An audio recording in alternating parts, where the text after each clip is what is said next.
Boa noite, queridos alunos. Estamos agora começando a nossa quarta aula de português. Vamos estar usando o verbo estar. O verbo estar se pronuncia de maneira similar ao espanhol. Por exemplo, ela está contente. Ella está contenta. Eu estou com frio. Eu estou com frio. A gente está aprendendo português. Nosotros estamos aprendendo português. Aqui vamos conjugar os pronomes pessoais e as formas de tratamento.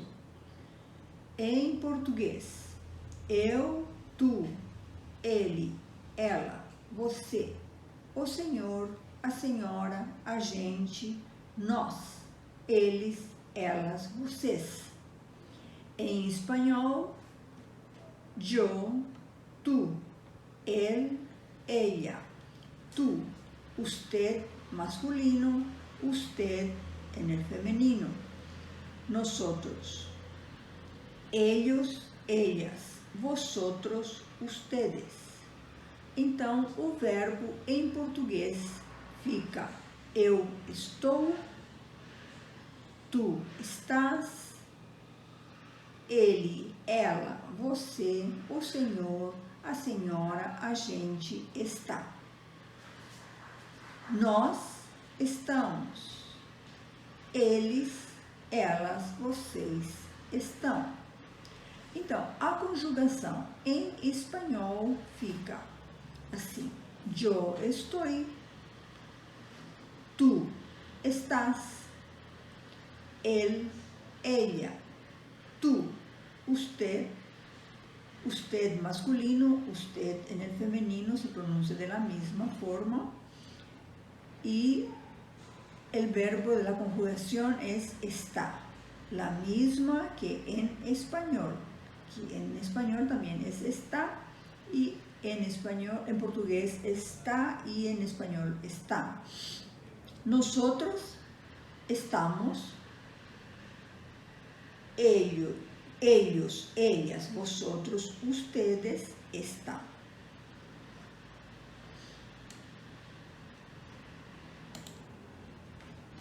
Ao indicar localização, o verbo estar aparece sempre acompanhado pela preposição em ou pelas contrações no ou na. Aqui, no primeiro exemplo, em localização em cidades. Então, a gente pode dizer, a gente está em Nova York. Para usar a contração na, seria localização em país com nome feminino. Esse nós já estudamos também em outras aulas. Pedro está na Grécia. No terceiro exemplo, usando a contração no, localização em país com nome masculino. Nós também já estudamos. Aqui, nós estamos no Japão. Quer dizer, Japão é um país masculino, a Grécia é um país feminino. Então, é no e na. Em localização em país que não requer artigo. Por exemplo, João está em Israel. Israel não leva nenhum artigo. Então, se pronuncia João está em Israel. Aqui no quinto exemplo, no, contração no, localização em lugar masculino. Tu estás no Hotel Tambaú. Tu estás no Hotel Tambaú. E na localização em lugar feminino, ela está na praia. No sétimo exemplo, a contração no, localização unicamente nestas cidades. No Cairo, Chuí, Porto, Recife e Rio de Janeiro. O exemplo que temos aqui é Elisa está no Rio de Janeiro. Agora nós vamos ver as moradias. Os exemplos de moradias seriam casa de campo, como aqui vocês podem ver, uma casa de campo. Casa de praia, aqui está uma casa de praia ou uma casa na praia. Depois temos os prédios, né? Prédios de apartamentos. Aqui tem vários apartamentos. Cada andar, nesse caso, temos um andar, no primeiro andar, segundo andar, terceiro andar, quarto andar, quinto andar, sexto andar. São todos apartamentos, né? Depois temos a mansão. Mansão é uma casa muito grande e realmente casas muito caras, né? E as moradias se compõem de sala de estar, de quarto, cozinha, banheiro. Esses são as coisas que não podem faltar numa casa. Ter uma sala, ter quarto, cozinha, banheiro. E eles dependem da quantidade de pessoas que habitam na casa. Podem ser de 2 ou 3 quartos, ou pode ter 2 ou 3 banheiros, é de acordo com o número de pessoas numa casa. Os móveis básicos. Na sala, costumamos ter sofá, televisão. No quarto tem a cama de casal ou cama de solteiro e guarda-roupa. Na cozinha, costuma sempre ter uma mesa, um fogão, uma geladeira. E no banheiro é indispensável um chuveiro, o chuveiro é para tomar banho, né? Um vaso, que é para as necessidades físicas, e uma pia para escovar o dente. E esses são os básicos que podem ter numa casa. Lista de eletrodomésticos está escrita em português e em espanhol. Para facilitar para vocês, queridos alunos, aqui se usa o aspirador de pó, que em espanhol se chama aspiradora. Ferro é a plancha, ferro de passar, e em espanhol se chama plancha. Máquina de lavar roupa, em espanhol vocês dizem lava-roupas. Depois temos um espremedor de frutas, de legumes, né? E em espanhol se chama exprimidor. Usamos muito na cozinha um liquidificador, e em espanhol se chama liquadora. Em português, a batedeira. Essa batedeira se usa muito para fazer tortas e bolos. Em espanhol se chama batidora. Usamos muito a sanduicheira para fazer um sanduíche de pão com queijo. Geralmente se usa muito a sanduicheira. Em espanhol se chama sanduicheira. A torradeira é para torrar o pão, né? Em espanhol se chama tostadora. O forno elétrico, ou a gente chama um forninho elétrico, né? Ele é a base de eletricidade. Em espanhol chamamos horno elétrico. Em português dizemos micro-ondas. Em espanhol, micro-ondas. Máquina de lavar louças. Se usa muito no Brasil a máquina de lavar louças. Em espanhol se chama lava-pratos. A geladeira é indispensável numa cozinha e se chama em espanhol heladeira. O fogão para fazer as comidas, né? Pode ser um fogão a gás. Em espanhol se chama cocina. O ventilador é muito importante para usar no verão e em espanhol tem o mesmo nome, ventilador. A cafeteira, para fazer um cafezinho rápido, né? Em espanhol se chama cafeteira. O telefone, em espanhol se chama teléfono. O freezer, que é para congelar os mantimentos, também em espanhol se chama freezer. O multiprocessador, em português, Em espanhol se chama multiprocessadora.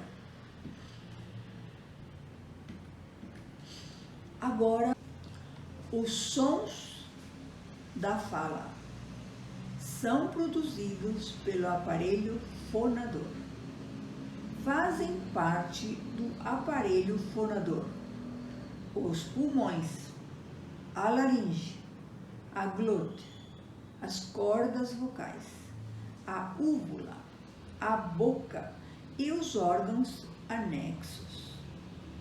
Na língua portuguesa, os fonemas são representados por sinais gráficos, chamados letras, ao qual se denomina alfabeto e se compõe de 26 letras. Então, não esqueçam que o alfabeto português tem 26 letras e são representados por sinais gráficos que são chamados letras. Quanto à forma, as letras podem ser maiúsculas ou minúsculas, pode ser de imprensa ou manuscritas. É muito importante, prestem muita atenção, é não confundir letra com fonema.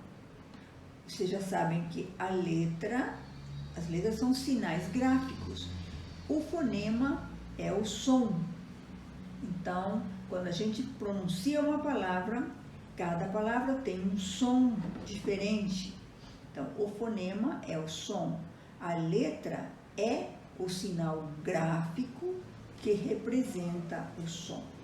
Então, aqui vocês podem ver tudo o que é necessário para uma conversação, para poder falar uma palavra. Todos esses, o palato mole, a posição normal da úvula, a faringe, o esôfago, todos esses aqui estão comprometidos com o aparelho fonador, ou seja, para produzir uma palavra é necessário todo esse aparelho funcionando junto para poder emitir uma palavra ou um som.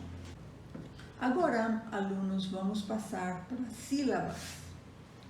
O que são as sílabas? As sílabas são fonemas ou grupo de fonemas pronunciadas por meio de uma única emissão de voz. Na língua portuguesa, a base das sílabas são as vogais, e as vogais são A, E, I, O, U. Dessa forma, podemos afirmar que não existe sílaba sem vogal. Todas as sílabas têm que ter vogal. Para você formar uma sílaba, não pode formar se você não tiver uma vogal. As sílabas podem ser monossílabas. As monossílabas possuem apenas uma sílaba. As dissílabas são compostas de duas sílabas. As trissílabas são compostas ou possuem 3 sílabas. E as polissílabas possuem 4 ou mais sílabas. Então, prestem atenção para as monossílabas, dissílabas, trissílabas, polissílabas. Prestem muita atenção, atentos. Quanto à forma, as letras podem ser maiúsculas ou minúsculas, de imprensa ou manuscritas. É importante não confundir letra com fonema. Fonema é o som, letra é o sinal gráfico que representa o som. Prestem muita atenção, aqui vamos ter alguns exemplos. A mesma letra pode representar fonemas diferentes. Por exemplo, a palavra exame, a palavra próximo, a palavra sexo, a palavra cola, a palavra cera. Aqui, exame. Então, aqui se nota que é a letra X, né? próximo, próximo já parece um Z, né? Parece a letra Z, próximo. Sexo, aqui já tem mais de uma palavra, seria o C e o K, sexo, cola e cera. A mesma letra pode representar fonemas diferentes, por exemplo, casa, casa. Aqui, por exemplo, exílio, exílio, parece um som de Z. Aqui, cozinha, cozinha, né? Também, aqui está correta, o Z, cozinha. Aqui, tigela, modifica com laje, já são outros sons e com outro tipo de letras, né? Um fonema pode ser representado por um grupo de duas letras, ou seja, dígrafos. Aqui, machado, nós já estudamos os dígrafos, CH, LH, NH, 2 S, 2 R's. Por exemplo, aqui se pronuncia machado, machado. Aqui, mulher, unha, missa, carro.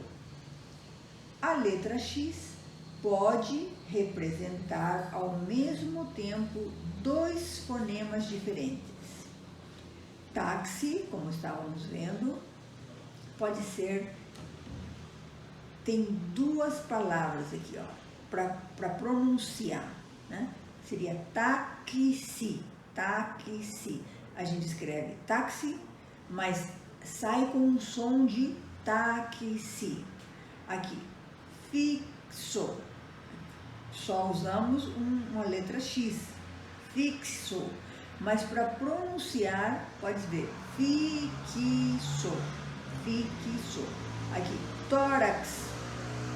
Aqui para pronunciar seria tórax, tórax, com C e o S. Existem letras que às vezes não representam fonemas, funcionam apenas como notações léxicas. Por exemplo, campo. Pode ver aqui, a gente escreve C-A-M-P-O, mas a pronúncia é campo, campo. A letra A se pronuncia cam. Aqui, reggae, a letra U, né? Não tem som, reggae. É insonoro. A letra U não se pronuncia, seria ré, R-E-G-E, reggae. Mas se utiliza a U. A U, nesse caso, é insonoro, não tem som. Para não se confundir com rege. Usam-se letras decorativas que não representam fonemas, nem funcionam como notações léxicas. Por exemplo, a gente escreve hotel com H, mas na realidade nós pronunciamos somente o O, hotel. Aqui colocamos discípulo, colocamos essa letra S, mas na realidade a pronúncia é discípulo, não se pronuncia a S. Aqui também, esse X, colocamos exceção, não precisava do X, se pronuncia exceção. Não se pronuncia, na hora de falar, não utilizamos esse X. Há fonemas que, em certos casos, não representam graficamente. Por exemplo, bem, meu bem, por exemplo, fica bem, bem. Batem, fica batem.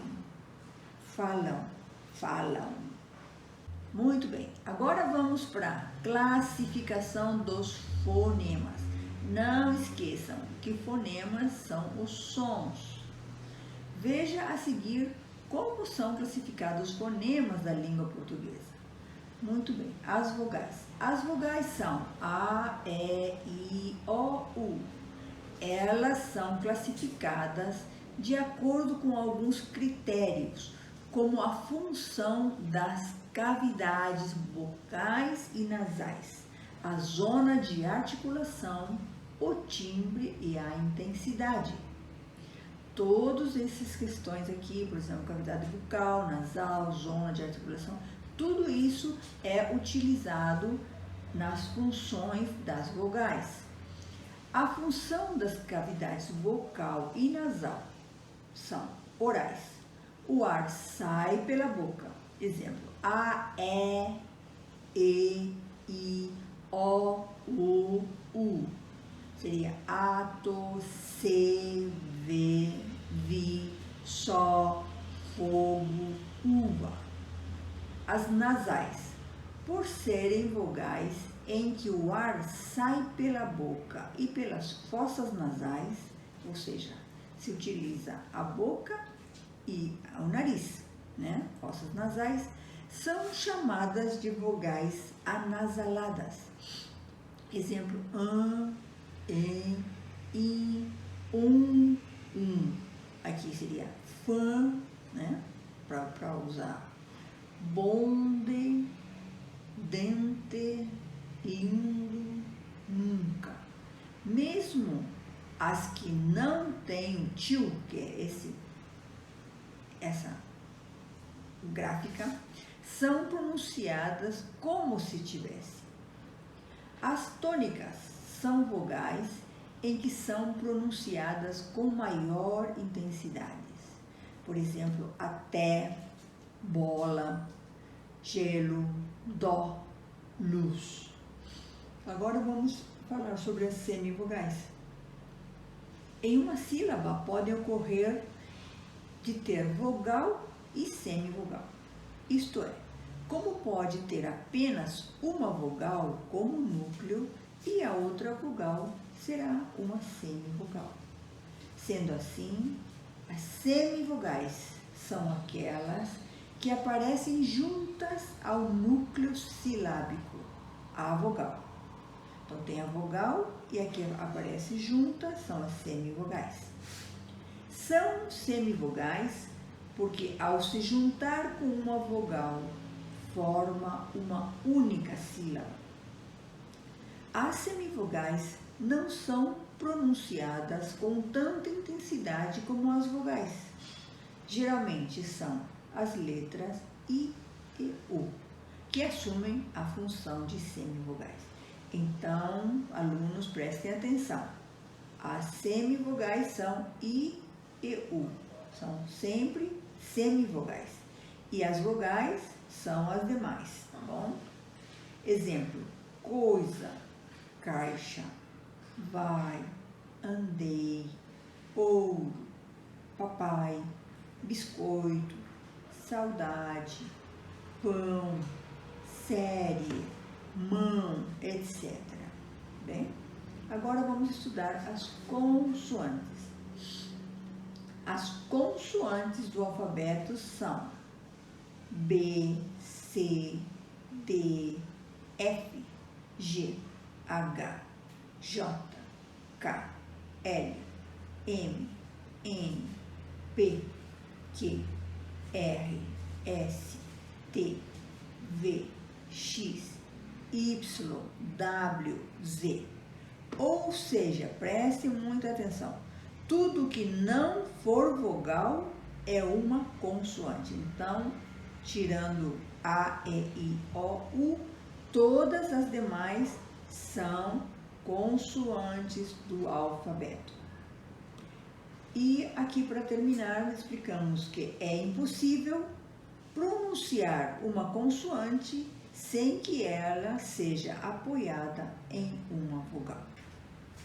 Agora, queridos alunos, vamos continuar a nossa aula explicando o que é um ditongo, um tritongo e um hiato, ou seja, os encontros vocálicos.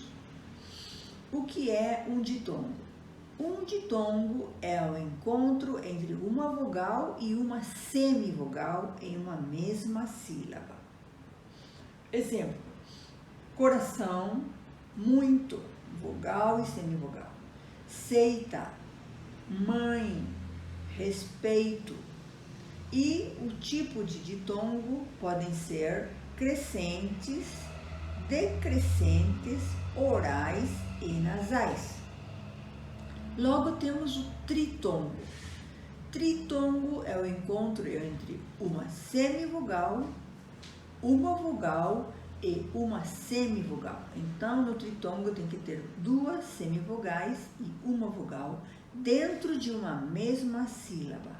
Por exemplo, aqui, Uruguai, né? Uruguai tem uma vogal, uma semivogal e duas semivogais. Aqui, enxaguou, enxaguou, saguão, etc. E elas podem ser do tipo oral e nasal. O que é um hiato? O hiato é um encontro entre duas vogais em sílabas diferentes. Por exemplo, Saara. Duas vogais em sílabas diferentes. Baú, navio, área, maestro, etc. Todos de um mesmo tipo. Os ditongos podem ser decrescentes. Os ditongos decrescentes são aqueles formados por uma semivogal antes da vogal. O ditongo crescente aqui seria tranquilo, cuota, glória.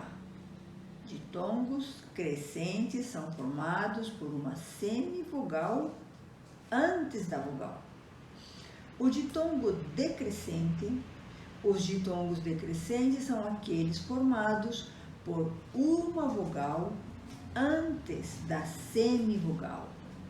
Aula, feitiço, céu, seita. O ditongo oral, os ditongos orais são aqueles em que o som é emitido pela boca.